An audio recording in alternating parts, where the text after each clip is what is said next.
Good news is, it's still only halftime.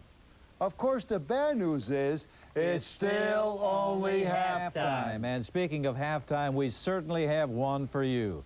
When we come back, not every successful coach has a 5 o'clock shadow. Some have umbrellas and sensible shoes. Also, a special musical salute that you won't want to miss. Stay with us. We'll be right back with Len, Nick, and Jerry and the Acme Halftime Show on Cartoon Network. Nick and Jerry. They're often called sports' most unsung heroes. Their days often begin before sunrise and rarely end before darkness. And the X's and O's in their vocabularies rarely mean hugs and kisses. They are the coaches. And this very special halftime feature deals with a different kind of coach, one who believes sidelines are only a suggestion. Brown, Lombardi, Hallis, Shula, Lamaze. Any discussion on the merits of coaching would be very incomplete without the mention of such hallowed names. And yet there is one coach who is rarely mentioned among the greats, and yet her name is spoken somewhere almost every minute of every day. That name is Granny. For over a quarter of a century, her brand of sweet and precious love has earned her the undying devotion of millions of fans.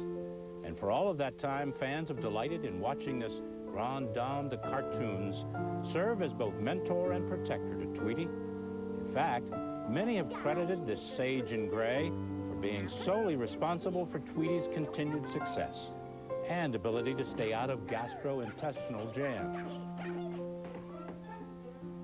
But like any sports icon, she is not without her critics. Some say her overprotective behavior of Tweety borders on overprotective behavior, and her tendency to whack, smash, or bash with a stick or an umbrella crosses the line. And more to the point, just not fair. Well, certain players, and this is true of every sport, certain players are always going to get a little more elbow room than others when it comes to playing between the lines. I'm talking your Jordans, your Maddoxes, your Youngs, even your Flairs, but hey, they've earned it, and nobody's going to argue with that. But what steams my shorts about Tweety is he's got Granny doing most of his dirty work, and he's getting away with it. I mean, that size 8 print on Sylvester's backside didn't come from some 6-inch canary. It's like Ohio State and Clemson all over again, only she doesn't just step over the sidelines. She takes a running leap. We asked Granny if she would care to comment on these or any other allegations, but she declined our interview, although she did have this to say on a recent radio talk show. Oh, liberty-gibbet. Granny, one woman dispensing love and vengeance with equal measure, refusing to answer to or apologize for either. I think it might have been Hector, Granny's long-suffering canine companion, who summed it up best. With Granny, sometimes you get the biscuit, sometimes you get the rolling pin. You know, I don't care what her critics say. When the fight breaks out, I want her on my side, because I've had that homemade macaroni and cheese of hers. Macaroni and cheese, Lenny, come on. It's not even in the same league as a green bean casserole. Hey, fellas, I got 2 words for you. Banana pudding. Oh, I wish you hadn't said that. You know, isn't it just about time for the second half? Oh, yes, it is. We'll be back later. The Acme Halftime Show, brought to you by Acme. Acme, we add rockets to everything. Ladies and gentlemen, at this time, we'd like to direct your attention to midfield for a special halftime performance.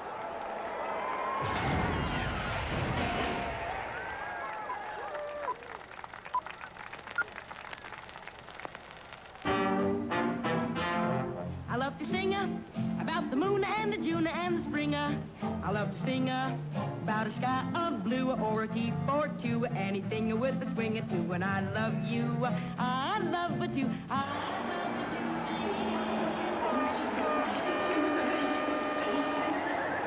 No major boat's gonna get me.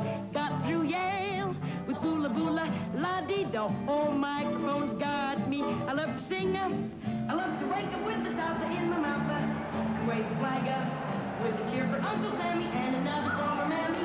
I love to sing. I love to sing. Wave the flag up with a cheer for Jackie Bunny and another for my mommy. We love to sing.